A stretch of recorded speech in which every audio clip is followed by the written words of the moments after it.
राधे कृष्णा दोस्तों, तो चलिए हम आज की कहानी को शुरू करते हैं। तो आज की कहानी सबसे ऊंची प्रार्थना। एक व्यक्ति जो मृत्यु के करीब था, मृत्यु के पहले अपने बेटे को चांदी के सिक्कों से भरी थैली देता है और बताता है कि जब भी इस थैली से चांदी के सिक्के खत्म हो जाएं, तो मैं तुम्हें एक प्रार्थना बताता हूँ। उसे दोहराने से चांदी के सिक्के फिर से भरने लग जाएंगे। उसने बेटे के कान में 4 शब्दों की प्रार्थना कही और वह मर गया। अब बेटा चांदी के सिक्कों से भरी थैली पाकर आनंदित हो उठा और उसे खर्च करने में लग गया। वह थैली इतनी बड़ी थी कि उसे खर्च करने में कई साल बीत गए।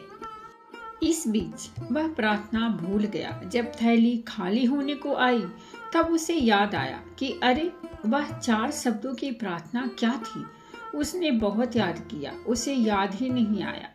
अब वह लोगों से पूछने लगा। पहले पड़ोसी से पूछता है कि ऐसी कोई प्रार्थना तुम जानते हो क्या, जिसमें 4 शब्द हैं। पड़ोसी ने कहा, हाँ, एक 4 शब्दों की प्रार्थना मुझे मालूम है। ईश्वर मेरी मदद करो। उसने सुना और उसे लगा कि ये बेशब्द नहीं थे, कुछ अलग थे। कुछ सुना होता है तो हमें जाना पहचाना सा लगता है। फिर भी उसने वह शब्द बहुत बार दोहराए, लेकिन चांदी के सिक्के नहीं बढ़े। तो वह बहुत दुखी हुआ। फिर एक फादर से मिला। उसने बताया कि ईश्वर तुम महान हो। ये 4 शब्दों की प्रार्थना हो सकती है, मगर इसके दोहराने से भी थैली नहीं भरी। वह एक नेता से मिला। उसने कहा, ईश्वर को वोट दो।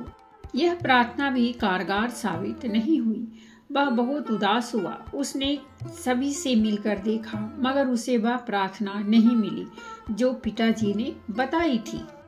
वह उदास होकर घर में बैठा हुआ था। तब भिखारी उसके दरवाजे पर आया। उसने कहा, सुबह से कुछ नहीं खाया, खाने के लिए कुछ हो तो दे दो। उस लड़के ने बचा हुआ खाना उस भिखारी को दे दिया।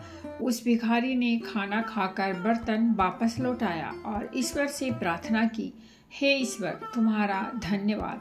अचानक वह चौक पर और चिल्लाया, अरे यही तो वे 4 शब्द थे।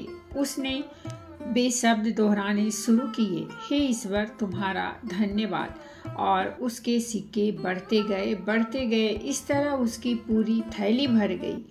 इससे समझें कि जब उसने किसी की मदद की तब उसे वह मंत्र मिल गया, हे ईश्वर तुम्हारा धन्यवाद।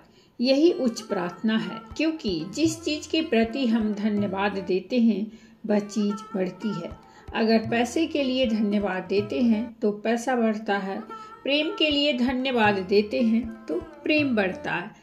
तो दोस्तों, ये थी हमारी आज की कहानी, और अगर कहानी पसंद आई हो तो प्लीज़ हमारे चैनल को सब्सक्राइब कीजिए।